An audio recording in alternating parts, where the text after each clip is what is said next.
로마서 1장 1절에서 7절 말씀입니다. 저와 번갈아 교독하고 마지막 절 함께 읽겠습니다.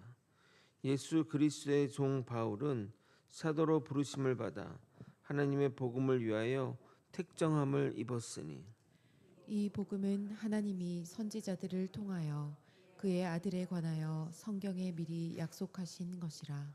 그의 아들에 관하여 말하면 육신으로는 다윗의 혈통에서 나섰고 성결의 영으로는 죽은 자들 가운데서 부활하사 능력으로 하나님의 아들로 선포되셨으니 곧 우리 주 예수 그리스도시니라.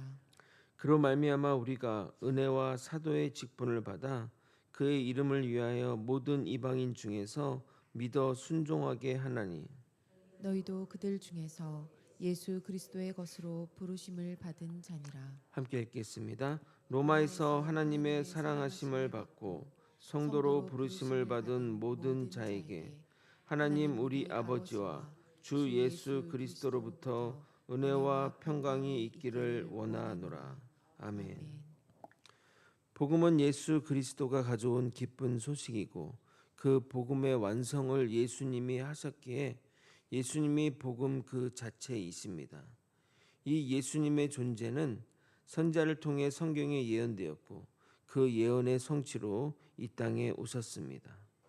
예수님은 육신으로는 다윗의 혈통으로 나섰고 영으로는 죽은 자 가운데서 부활하심으로 부활의 첫 열매가 되셨으며 그로 인해 우리 또한 부활의 소망을 붙잡고 살아가게 하셨습니다. 예수님은 다른 이가 아닌 스스로 부활하심으로써 하나님의 아들이심을 증명하셨고 우리의 구세주가 되셨습니다. 우리는 예수님을 구세주로 믿음으로 우리에게 구원의 길이 열리게 되었으니 이는 이런 기쁜 소식이 어디 있겠습니까? 오늘 본문은 사도 바울이 예수 그리스도를 통하여 받은 은혜와 자신의 사명에 관한 본문입니다. 오늘도 짧은 본문 안에 담긴 깊은 내용을 다루고자 하니 잘 살펴 들었으면 좋겠습니다.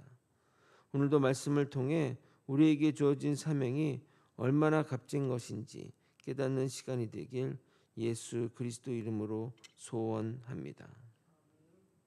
사도 바울은 자신의 사명이 예수 그리스도로부터 말미암았다고 진술하고 있습니다. 5절입니다. 그로 말미암아 우리가 은혜와 사도의 직분을 받아 그의 이름을 위하여 모든 이방인 중에서 믿어 순종하게 하나니. 목회자라면 반드시 이러한 소명 의식이 있어야 합니다. 목회자가 주님으로부터의 부르심이 없다면 이 길 끝까지 완수할 수 없을 뿐더러 더러 완수할지라도 자신의 영광을 위해 나아갈 수밖에 없습니다.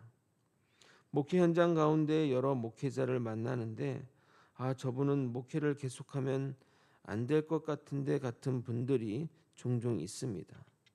그런데 다행히 제가 아는 그분들 모두 중간에 사역을 그만두었기에 참 다행이라는 생각을 했습니다.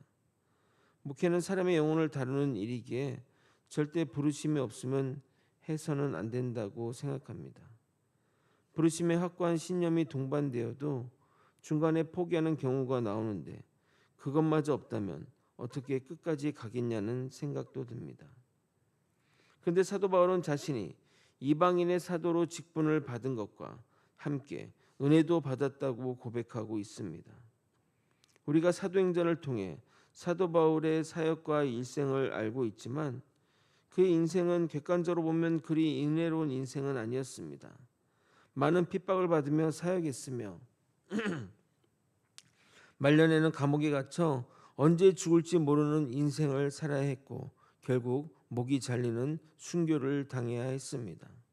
동족으로부터 비난받고 이방인들에게도 비난받고 심지어 사도들 사이에서도 소외되는 참 외로운 인생을 살았습니다. 그러나 사도 바울은 그것이 은혜라고 말하는 것입니다.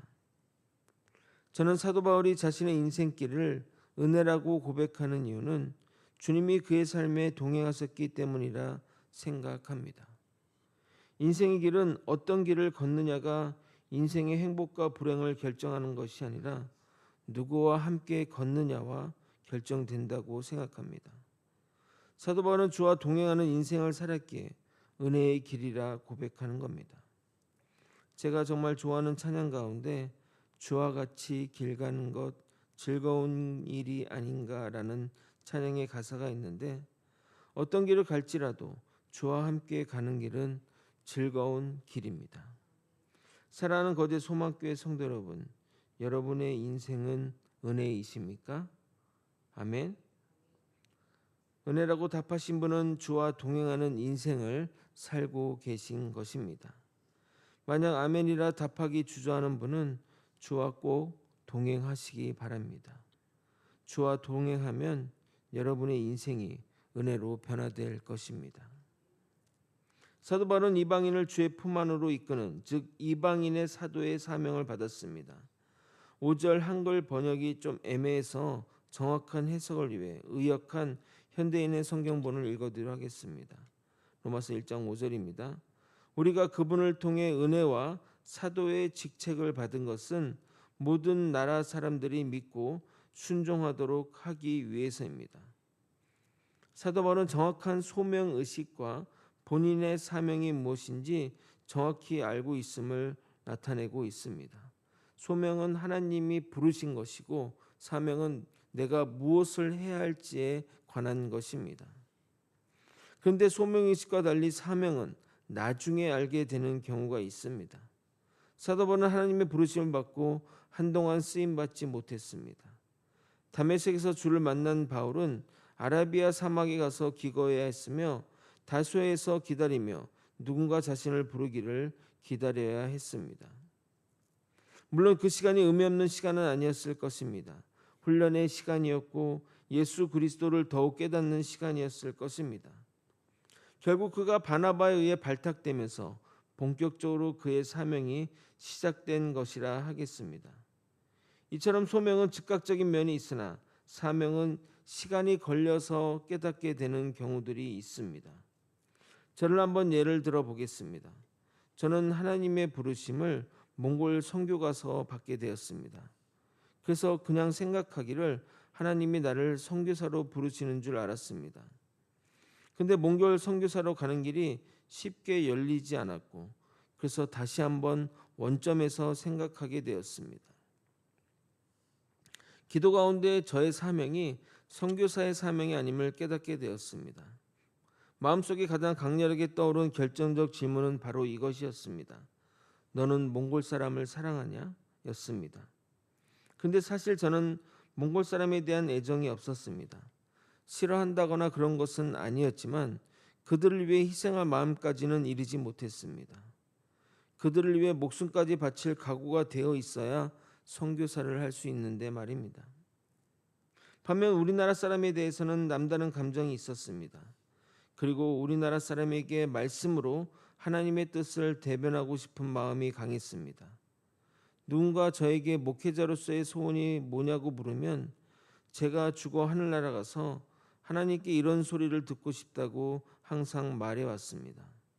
하나님이 저에게 너 때문에 내 속이 시원했다, 내 뜻을 잘 전달해줘서 고마웠다라는 말입니다. 그리고 하나님은 저에게 이 사명 또한 더하여 주시는 것 같습니다. 제가 마음속으로 한 번도 생각해 보지 않은 사명인지라 깨닫는 데 시간이 걸렸지만 점점 더 분명해지는 것 같습니다. 소외된 농촌 마을에 사역하면서 다음 세대를 키우고 아이들에게 복음의 씨앗을 뿌리라는 사명 말입니다. 이처럼 하나님이 부르시면은 우리의 예상과 생각을 뛰어넘는 것들이 참 많습니다.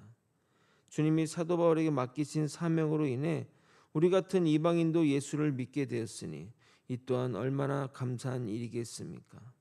이렇게 복음은 사명자가 이끌어가는 것입니다. 이어서 사도 바울은 본인뿐만 아니라 너희도 하나님의 부르심을 입은 자, 즉 소명과 사랑의 사람임을, 사명의 사람임을 강조하고 있습니다. 6절을 여러분이 한번 읽어보도록 하겠습니다. 시작. 너희도 그들 중에서 예수 그리스도의 것으로 부르심을 받은 자니라. 우리가 주께 속하였다는 것은 주님이 우리를 부르셨기 때문입니다. 주님의 초대가 없다면 우리는 그 자리로 나아갈 수 없습니다.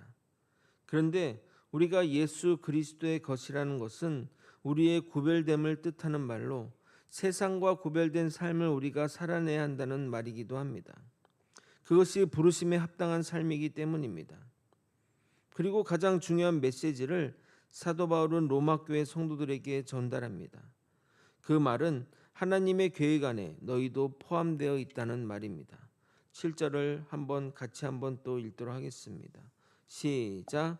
로마에서 하나님의 사랑하심을 받고 성도로 부르심을 받은 모든 자에게 하나님 우리 아버지와 주 예수 그리스도로부터 은혜와 평강이 있기를 원하노라.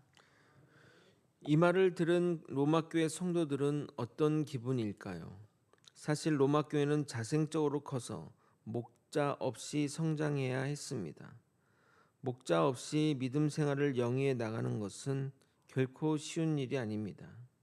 잠시간은 어느 정도 이겨낼 수 있으나 그것이 오래 지속된다면 믿음 생활의 성장과 발전이 쉽지 않기 때문입니다. 과거 우리 교회도 그런 시기를 겪었지만 목자 없는 시간이 어떠하셨습니까? 아마도 여기 계신 모든 분들이 그런 시기는 다시는 겪고 싶지 않을 것입니다. 그러기에 사도 바울의 이 메시지가 얼마나 감동스럽게 들리겠습니까? 너희도 하나님이 사랑하시는 성도로 부르심을 받았다고 하니 말입니다.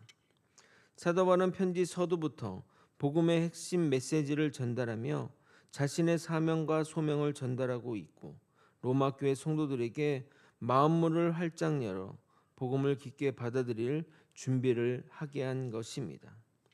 사랑하는 거제 소망교회 성도 여러분 또한 하나님이 사랑하시는 성도로 부르심을 받은 자로서 하나님 아버지와 우리 주 예수 그리스도의 은혜와 평강이 넘치기를 예수 그리스도 이름으로 소원합니다. 말씀을 정리하겠습니다. 우리의 소명과 사명은 예수 그리스도에게서 받아야 합니다. 개인적 생각이나 주변 인물이 하라고 해서 그 역할을 감당하면 반드시 문제가 생기기 마련입니다. 만약 문제가 안 생겨도 문제입니다. 장님이 장님을 이끌고 가면 모두 다 멸망의 길로 갈 수밖에 없기 때문입니다. 사도 바울은 하나님의 부르심에 순종하며 이방인의 사도로 역할을 잘 감당했고 그 열매가 바로 로마 교회의 성도들인 것입니다. 물론 직접적인 열매가 아닐지라도 그가 계속 사명을 감당했기에 로마 교회도 계속 존재해 나갈 수 있었던 겁니다. 우리 모두 주어진 사명을 위해 계속 정진해 나가야 할 것입니다. 열매를 얻든 못 얻든 그것은 우리의 영역이 아닙니다. 그것이 하나님의 사랑을 받는 성도로 부르심을 받은 자의 삶인 것입니다. 사명 감당하며 우리 모두 주님으로부터 받은 은혜와 평강을 누리며 살아가길 예수님의 이름으로 축원드립니다. 기도하시겠습니다. 하나님 아버지, 하나님이 우리에게 주신 그 사명을 붙들고 살아가는 주의 백성 되게 도와주시옵소서. 아버지, 우리는 주님께 속한 자로서 주님께 동행하며 하나님이 주신 은혜와 평강을 누리는 자들입니다. 이 믿음 끝까지 변치 않아 하나님의 믿음 안에, 하나님의 평강 안에, 하나님의 은혜 안에 끝까지 살아내는 우리 모두가 될 수 있도록 이끌어 주시옵소서. 이 모든 말씀 우리 주 되신 예수 그리스도 이름으로 기도드리옵나이다. 아멘.